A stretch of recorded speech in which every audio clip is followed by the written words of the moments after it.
From the New York Times, it's The Headlines. I'm Tracy Mumford. Today's Wednesday, November 20th. Here's what we're covering. Donald Trump has made another unconventional pick for his cabinet, choosing Linda McMahon, who has almost no background in education, for Secretary of Education. McMahon is a former wrestling executive who led WWE. She's also a close personal friend of Trump's, who served during his first term, running the Small Business Administration.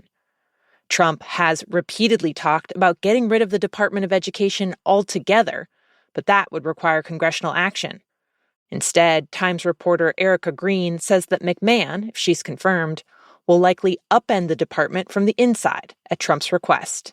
Like many conservatives, President-elect Donald Trump believes that the Department of Education has inserted itself into issues that it shouldn't be a part of, such as race, gender, that it delivers edicts on what students should be taught and how, and ultimately has taken power away from parents.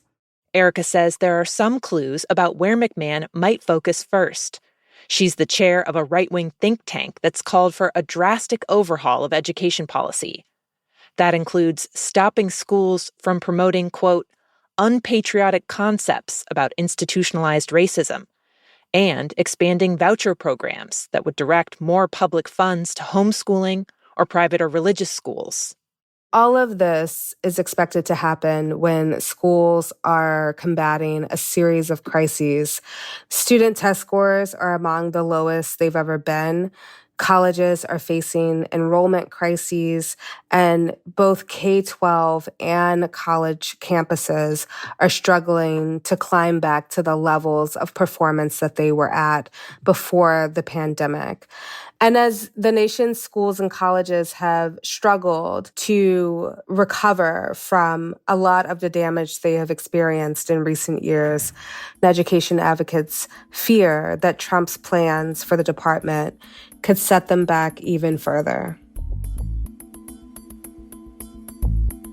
Also yesterday, Trump continued his trend of selecting television personalities to lead federal agencies. He said he plans to nominate Dr. Mehmet Oz, best known as TV's Dr. Oz, to run the Centers for Medicare and Medicaid Services, which oversees health insurance programs for more than 150 million Americans. And Trump tapped the Wall Street executive Howard Lutnick to be Commerce Secretary. It's increasingly one of the most powerful economic positions in the government. The primary responsibility is advocating for U.S. business interests overseas, which could put Lutnick at the center of discussions on tariffs and trade wars.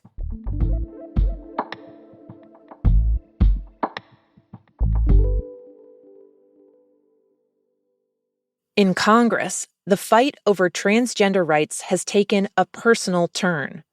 This week, Republican Representative Nancy Mace of South Carolina said she plans to call for a ban on transgender women using women's restrooms on Capitol Hill. Is this effort in response to Congresswoman McBride's coming to Congress? Yes, and absolutely, and then some. I'm not going to stand. Mace has been explicit that she's specifically targeting Sarah McBride, a newly elected Democratic representative from Delaware, who's the first openly trans member of Congress. House Republicans have spent the last few years routinely proposing national anti-trans legislation, and now some are signaling they'll support this measure in their own workplace. Meanwhile, Democrats on the Hill reacted to the proposal with outrage, calling it disgusting and cruel. For the moment, Republican House Speaker Mike Johnson has been non-committal about how far the measure will get. A man is a man, and a woman is a woman, and a man cannot become a woman. But I also believe that we treat everybody with dignity, and so we can do and believe all those things at the same time. And I wanted to make that clear for everybody because there's lots of questions. In a statement, McBride herself wrote, quote, "Everyday Americans go to work with people who have life journeys different than their own and engage with them respectfully. I hope members of Congress can muster that same kindness."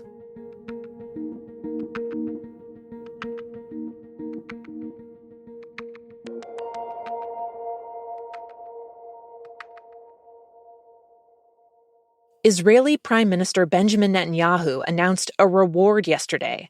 $5 million to anyone who returns one of the hostages still being held in Gaza. The hostages were taken over a year ago during Hamas's attack on Israel. About 100 are still being held, though several dozen of them are believed to be dead. Many Israelis, including the hostages' families, have accused Netanyahu of not prioritizing the hostages' release. They say he's resisted making a ceasefire deal to free them, and instead prolonged the war for his own political gain. The prime minister made the reward announcement while in the Gaza Strip, where he was visiting Israeli troops. He said that anyone who returns a hostage will also receive safe passage out of Gaza for themselves and their family.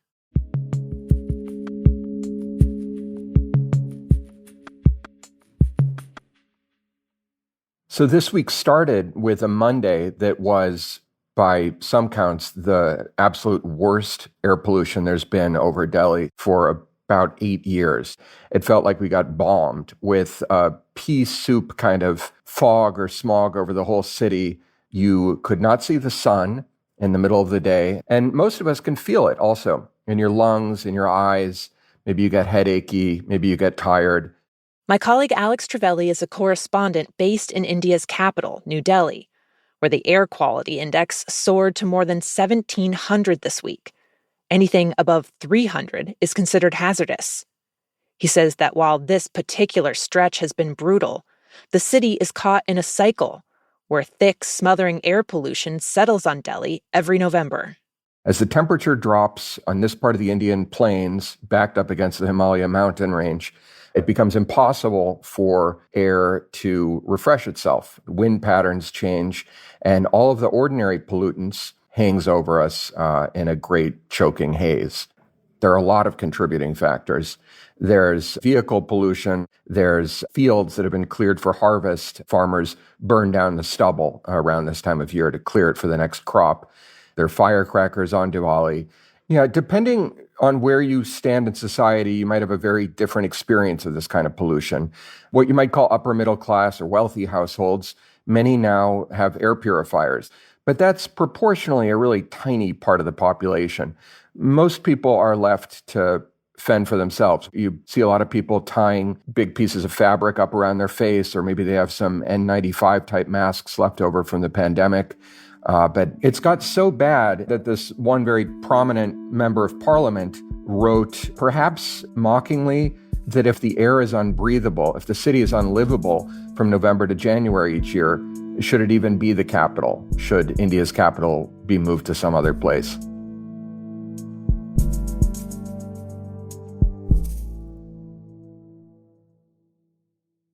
And finally,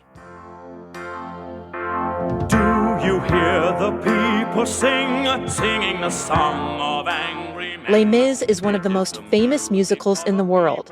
It's been performed in 22 languages and seen by over 100 million people. But ironically, the tale of uprising and rebellion has never been a hit in France, despite being set in France, adapted from a French novel, and having 2 Frenchmen as the show's creators. It's only been performed in Paris twice since it debuted in the 1980s, which means more musical theater kids in Kansas probably know the words than anyone in France. Some of it's because musicals in general were just not popular in the country for a while. Critics didn't love it either. One French journalist called the show deplorably foolish and vulgar. Even the film adaptation with Hugh Jackman and Anne Hathaway didn't win over French audiences. But a new stage production opening today in Paris thinks it can change that. The producers have reworked the lyrics, modernized the production, and have a more diverse cast. And this time, France appears to be ready to embrace its musical offspring. The initial run is nearly sold out. Those are the headlines. Today on The Daily, why breast reduction surgeries are becoming more popular among young women in the U.S. That's next in the New York Times audio app, or you can listen wherever you get your podcasts. I'm Tracy Mumford. We'll be back tomorrow.